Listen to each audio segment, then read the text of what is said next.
my friends, and welcome back to GLB Productions. My name's Bruno Luce, and in this video we're going to be taking a look at this guitar, the GX18CE-NS Taka-mini from Takamine. As you can see, it is a small-bodied guitar designed for travel and anytime a compact size is required. The guitar is a 3/4 sized NEX body, the NEX being a scaled down jumbo. So this is essentially a mini jumbo, as it were. It comes in two versions. This, the solid spruce top, mahogany back and sides, and the GX11ME-NS, which is an all laminate mahogany guitar. That version does not have the cutaway. So let me give you some specifications and then we'll get on with the review. Now, one of the things that Takamine does not do too well is specifications on its website. They don't specify, for example, what type of spruce is used and what type of mahogany is used. So many of the things that I'm going to give you are based either on my own measurements or on experience from playing guitars in general. So the guitar has a solid spruce top. Looking at it, it's a bit difficult to tell what kind of spruce it is. I would say Sitka. It has laminate mahogany back and sides. And if you look there, you can see this very distinctive striping, which would suggest that this is probably Sapele, although that's not stated on Takamine's website.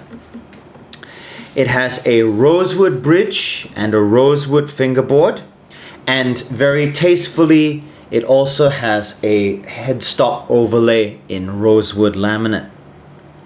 The neck is 3-piece mahogany. There is a join here and there is another join down here. All of these joins are very expertly executed, and the only way you can tell is by a slight discontinuation in the grain, which tells you that there is in fact a glue join there. It has a fully bound fingerboard with dot inlays both on the front as well as on the side. A fully bound body, which also has purfling, and a very tasteful rosette with black and white rings.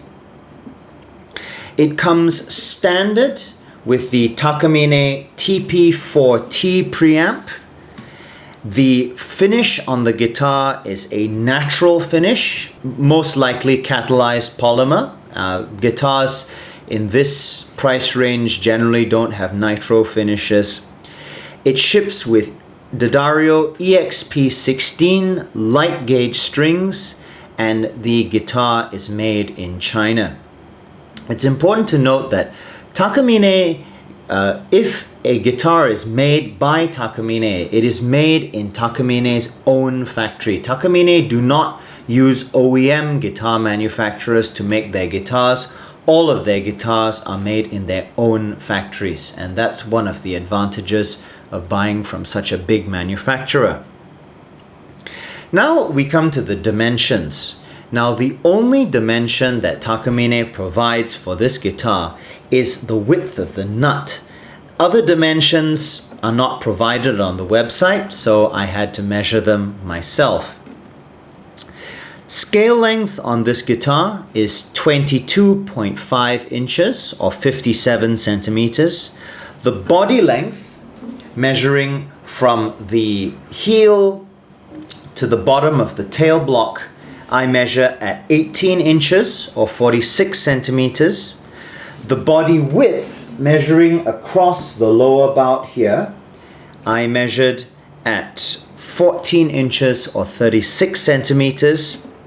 And the body depth, measured at its deepest point, I measured at just over 4 inches or 10 centimeters. Nut width, as stated on the website, is 42 millimeters, and it's important to note that this is 0.5 of a millimeter narrower than Takamine's standard nut width, which is 42.5 or 1 11/16 inches. So it is a tiny bit narrower, and although that half a millimeter seems insignificant, as I'll say later, you can feel it when you're playing the guitar. The sound hole is 3.5 inches in diameter or 9 centimeters. Other details on this guitar: it comes standard with a strap button on the heel, as well as a strap button which is integrated into the output jack socket. And this is Takamine's standard 3-screw output socket, which means that there is no external thread to come undone. And I found that this is a really valuable feature to have, especially when you're playing live and when you're taking the strap on and off several times a day. One other thing that should be mentioned is that the guitar comes with a very nice padded gig bag that has backpack straps, a side carry handle, a back carry handle, which is very important when you're moving through confined spaces like on public transportation or on trains, and it has a Velcro front pocket. Now, I personally feel that the zipper, especially the main zipper that goes around the outside of the bag, leaves something to be desired. The first time that I unzipped the bag, I actually bent one of the zipper pulls, and I have subsequently added some paracord pulls so that the stress is not on that thin metal zipper tab. If you have this guitar, I strongly recommend that you do the same. The other thing is that the front pocket is relatively small and it will not take A4 sized paper. Having said that, for an included gig bag, it is perfectly serviceable, and it survived a recent trip of mine overseas perfectly fine, and crucially, it will fit in airline overhead compartments. And now on to what you all came to hear. How does the guitar sound? The microphone that we're using for this demonstration is an Audio-Technica AE5100 large diaphragm end address condenser. It's on a table stand in front of me, and it's about a foot away so that you get some idea of how the guitar sounds overall. I'm using a Dunlop USA nylon 0.6 mm pick, and the microphone is running through my Mackie 802 VLZ4. The channel EQ is set flat, and the signal is being run directly into my video camera.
So as you can hear, the guitar acoustically has a surprising amount of sound coming out of it for such a small box. I would describe the sound as sweet rather than robust. There is not a huge amount of volume, but again, you need to remember the size of this guitar and what we're working with.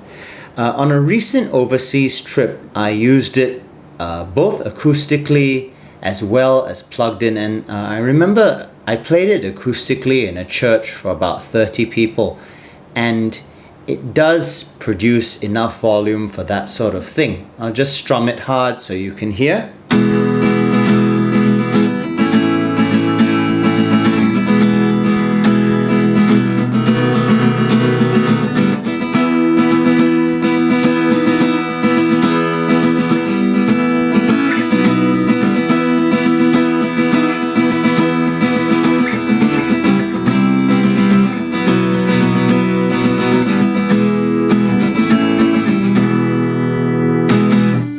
So you can get by, and this is a relatively thin pick.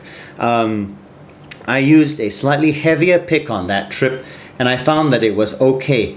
The thing you got to remember is that the guitar ships with a really low action, and even after opening up the truss rod by half a turn, the action is still really low. This means that it's great for fingerstyle playing, and the light gauge strings mean that this is a real joy to play. But hard strumming, you can hear there, hard strumming will make the guitar bottom out, so there's a top limit to what you can do. I would say that this is perfectly fine for just a little bit of group jamming, accompanying a singer, unplugged gigs, that sort of thing. For larger stuff, use the pickup. Now, you could probably hear a little bit of this in the demo just now, but with these small-bodied guitars, including this guitar, the Taylor GS Mini and the Baby Taylor, I have found that the tuning, even when tuned with an electronic tuner, often sounds a little bit off, and I think that has to do with the scale length. So the way that I test this is I will put a capo on the guitar, usually around the 3rd fret, and then I'll play it with the capo on and then take it off and see how it sounds. So once again.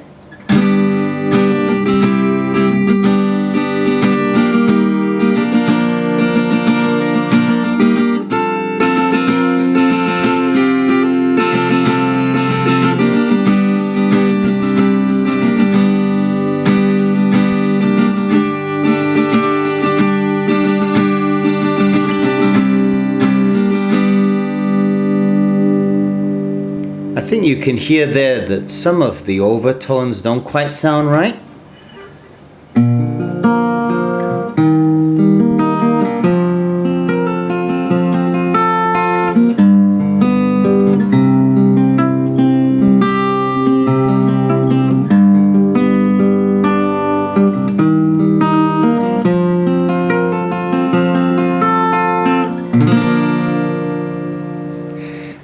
In my experience, this guitar does not sound too good once a capo is put on.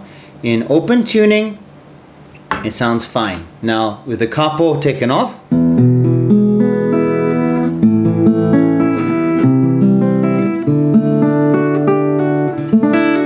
still pretty good. I found that these tuning machines are not the best. They do feel cheap, and they have some relatively sharp edges and corners, which means that in use they're a little bit irritating, but they do the job. And once the guitar is in tune, it does hold its tuning relatively well. So now let's plug the guitar in and see how the pickup sounds. Now let's hear how the guitar sounds plugged in. I'm running the guitar into a channel on my Mackie 802 VLZ4. The instrument or high Z switch is engaged. High pass filter is engaged. EQ is set flat. And during the demo of this, I'll switch the microphone off. The preamp, the volume is set halfway, and EQ is set completely flat. Let's hear how it sounds.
So it sounds like a typical piezo pickup does, which is what this system is.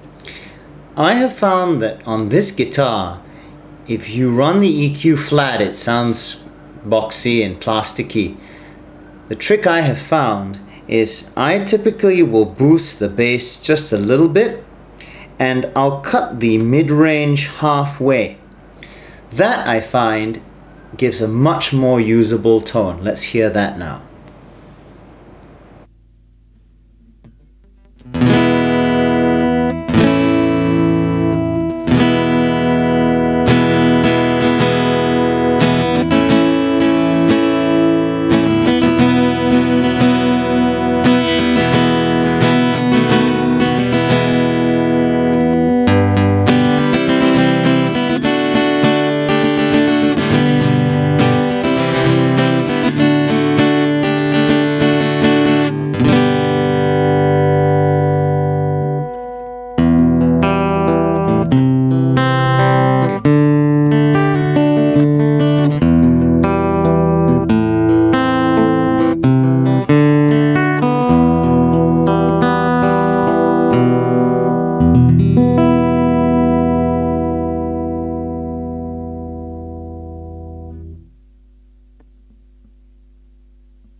So that's the sound of the pickup. For a full review of this preamp, have a look at my video on the TP4T.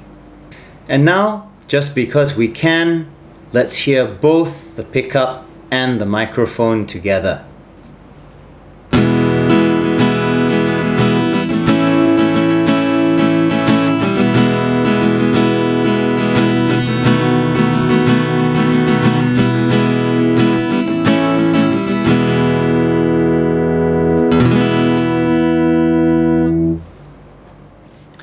So, what are my thoughts on the Taka-mini from Takamine? First of all, I think that you have to remember that it's designed as a travel guitar. If you look at it and you compare it with other guitars on the market, it's designed to compete directly with the Taylor GS Mini. In fact, the two guitars are so similar that along with this review, I'm going to post a video doing a comparison between the two. So travel guitars are inherently a compromise, right? You need to get the smallest package possible whilst retaining reasonable amounts of volume and tone, and that's exactly what this guitar does. By scaling down the NEX, which in itself is a beautiful sounding box, Takamine have created a guitar which is relatively small, will fit in overhead compartments on aircraft, yet is still a decent guitar acoustically and a perfectly acceptable guitar once you add in the pickup.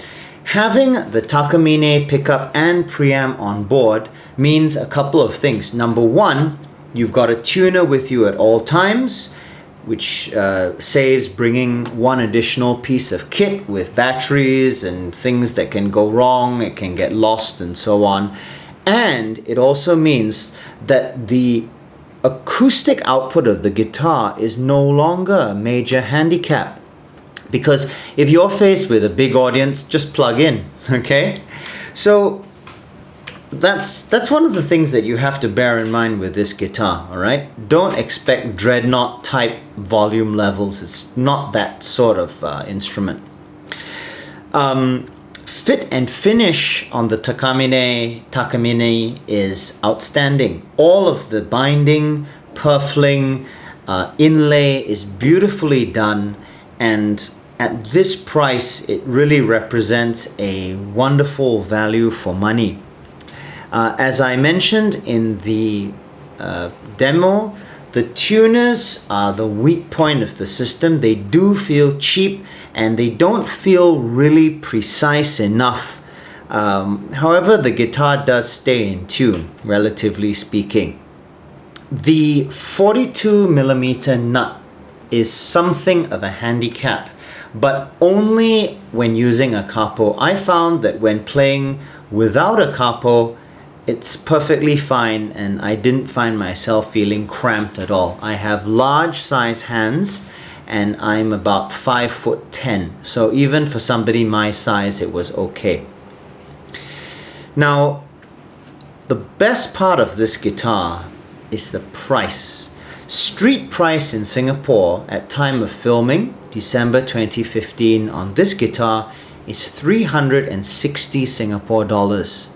That is basically half of a Taylor GS Mini, and you gotta remember that the base GS Mini comes with no electronics at all. Even the pickup equipped version of the GS Mini does not have an onboard tuner. So in that respect, this guitar I feel represents fantastic value for money. Add in solid spruce top, easily adjustable truss rod, and decent tuners, excellent fit and finish, and you've got a wonderful package. Yes, the zippers on the gig bag could be nicer, but remember the price, people. Remember the price.